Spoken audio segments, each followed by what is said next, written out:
एक दिन दरबार में बादशाह का गुस्सा पूरे उफान पर था। बीरबल, दफा हो जाओ हमारी नजरों के सामने से। दोस्तों, आप सोच रहे होंगे कि इस बार बीरबल को किस गलती की सजा मिल रही है। अब मैं निर्दोष हूँ या गुनहगार, ये जानने के लिए हम इस कहानी को शुरुआत से देखते हैं। कुछ दिन पहले ईरान से एक शख्स दरबार आया। बादशाह सलामत रहे। मैं हूँ आपके प्यारे दोस्त और ईरान के सरताज सुल्तान आंचू रानी का खास मंत्री अब्बू अब्दी। ओ, बताओ अब्बू अब्दी, यहाँ कैसे आना हुआ? वो अल्लाह, दरअसल अच्छा, क्या हमारी सल्तनत में कोई ऐसा शख्स नहीं जो इन मसलों का हल ढूंढ सके?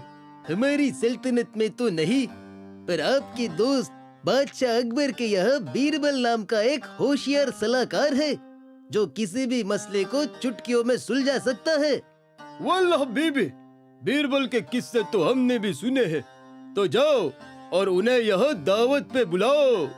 तो बस बादशाह अकबर, आप कुछ दिनों के लिए बीरबल को ईरान भेज दीजिए।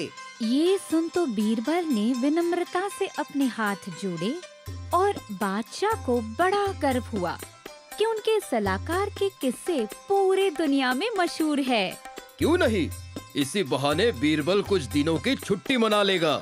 छुट्टी का नाम सुन तो शातिर के तो जैसे कान खड़े हो गए।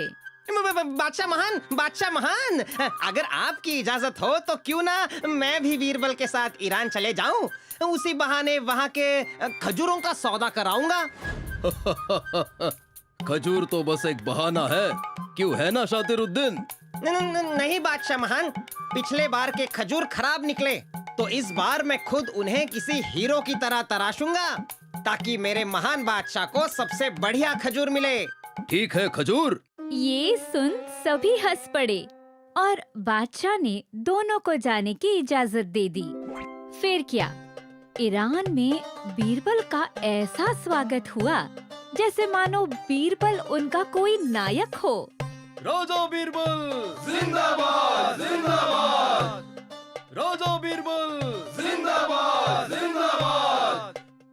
ये देख शातिर मंत्री को काफी जलन हुई और वो मन ही मन बोले, अब भले ही बीरबल को इज्जत मिले, पर मौका मिलते ही मैं इसकी ऐसी बेइज्जती करूंगा कि इसे ईरान तो क्या, हिंदुस्तान से भी बेदखल कर दिया जाएगा। जैसे ही ईरान के राजा ने बीरबल को अपने दरबार में आ देखा तो वो बोले, बीरबल, स्वागत है आपका हमारी सल्तनत में। शुक्रिया महाराज, बताइए क्या समस्या है आपके राज्य में? अच्छा, अब तुम आ गए हो तो मसले तो हल हो जाएंगे, पर पहले हमें मेहमान नवाजी का मौका दीजिए। सेवकों, बीरबल को शाही मेहमानों के कमरे में रखा जाए। और मैं? हाँ, इन्हें शाही तबेले में रख दो। क्या? उस रात बीरबल पूरे शानो शौकत के साथ मखमली बिस्तर पर सो गए, पर शातिर मंत्री तबेले में गोबर और मच्छरों के बीच तड़पते रहे। इस बेइज्जती का बदला तो मैं लेके रहूंगा बीरबल। आओ, मच्छर भी ना।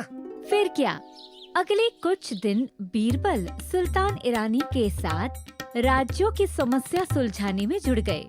ऐसे करते करते पूरा एक हफ्ता बीत गया और सुल्तान ईरानी के सभी समस्याओं का निवारण उन्हें मिल गया।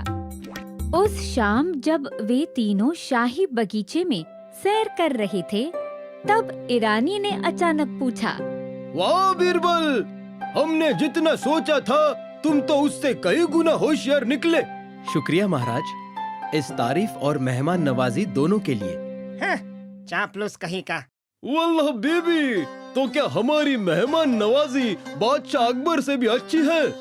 ये सुन तो बीरबल उलझन में पड़ गए। वे जानते थे दोनों में से किसी को भी कम बताना उचित नहीं होगा। बीरबल तो गयो।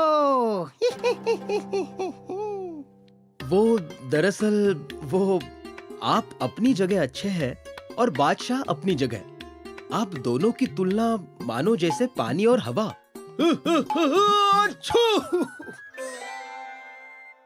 तुम्हारी यही बात हमें पसंद है बीरबल। तुम सूरह इतियाल के हिसाब से अपना जवाब देते हो, पर जाने से पहले तुम्हें एक सवाल का जवाब तो जरूर देना होगा। हुक्म कीजिए महाराज। वल बीबी, वैसे तो तुम कई सारे राज्यों में गए होंगे और उनके इंसाफ देने के तौर तरीके देखे होंगे। अच्छा, लेकिन क्या तुमने कोई ऐसा राजा देखा है जो इंसाफ देने में और जनता की तरक्की करने में हमसे बेहतर हो? ये सुन तो बीरबल बेहद चिंतित हो गए। वो जानते थे कि एक भी शब्द अगर इधर से उधर हुआ तो वो ना यहाँ के रहेंगे ना वहाँ के। और तो और शातिर मंत्री भी वही है जो अकबर को चुगली करने में जरा भी नहीं सोचेंगे। अब होगी बीरबल की छुट्टी। अब मुझे कुछ ऐसा जवाब देना होगा जिससे कोई नाराज ना हो, पर क्या उत्तर दूं? और उसी वक्त बीरबल की नजर आसमान में निकले पूरे चांद पर पड़ी, जिसे देख उन्हें एक सुझाव आया। महाराज, आप और आपका इंसाफ पूर्णिमा के चंद्रमा जैसा है, जो अपनी रोशनी से अंधेरे में भटकते हुए लोगों को राह दिखाता है। ये सुन तो सुल्तान आछू ईरानी मानो खुशी से फूले ना समाये, मगर फिर वो बोले, लेकिन बीरबल, अगर मैं पूर्णिमा की चांद की तरह हूँ तो बादशाह अकबर क्या है? ये सुन तो बीरबल के पसीने छूटने लगे और शातिर मंत्री तो मजे लेने लगे। यहाँ बीरबल कुछ गलत बोला तो वहाँ उसकी छुट्टी। वो दरअसल आपकी तुलना में हमारे महाराज तो महज आधे चांद की तरह है। ये सुन सुल्तान ईरानी तो बहुत खुश हुए, लेकिन पास ही जासूस की तरह दूर खड़े शातिर मंत्री मन ही मन बोले, अच्छा, ईरान के सुल्तान पूर्णिमा का खूबसूरत चांद और हमारे बादशाह महान सिर्फ एक आधा चांद। अब देखना बीरबल, मैं तुम्हें कैसे सबक सिखाता हूँ। फिर क्या, कुछ दिनों बाद आगरा पहुँचते ही शातिर मंत्री ने सारी बात बादशाह को बता दी। मैं तो शर्म से पानी पानी हो गया था। हमारे महान बादशाह की इतनी बेइज्जती, इतनी तो आज तक किसी ने नहीं की।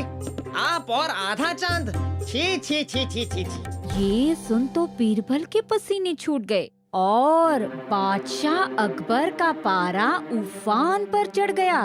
बीरबल, दफा हो जाओ हमारी नजरों के सामने से। ये सुन शातिर मंत्री को अपनी जीत का एहसास हो गया। इस बार तो बीरबल ने अपने ही पांव पर कुल्हाड़ी मार ली। अब इससे बचने का कोई रास्ता नहीं। पर वो जानते नहीं थे कि बीरबल कोई भी बात बिना सोचे समझे नहीं कहते। इसलिए बीरबल ने शांति से बादशाह को बताया, महाराज, जिसे आप बेइज्जती समझ रहे हो, दरअसल वो आपकी तारीफ है। वो कैसे? आधे चांद की चमक पूर्णिमा के चांद के सामने कैसे टिक पाएगी भला? महाराज, बात चमक की नहीं, वो तो कभी भी फीकी पड़ सकती है। बात है आपके अस्तित्व की और भविष्य की। बातें मत घुमाओ बीरबल, मुद्दे पे आओ। तुमने बादशाह को आधा चांद क्यों कहा, वो बताओ बस। देखिए, मैंने भले ही सुल्तान को पूर्णिमा का चांद कहा, परंतु पूर्णिमा का चांद धीरे धीरे ढल जाता है और आती है अमावस्या, जहाँ चांद का कोई अता पता नहीं होता। परंतु उसके विपरीत वक्त के साथ आधे चांद का आकार और चमक बढ़ती ही जाती है। तो कहने का तात्पर्य ये है, सुल्तान ईरानी का राज तो एक दिन खत्म हो जाएगा, परंतु आपका प्रभाव बढ़ते ही जाएगा और एक दिन पूरी दुनिया को अपनी रोशनी से जगमगा देगा। ये सुन तो बादशाह बेहद खुश हो गए। वाह बीरबल, इसी वजह से तुम्हारा नाम पूरी दुनिया में मशहूर है। पर ओ छू!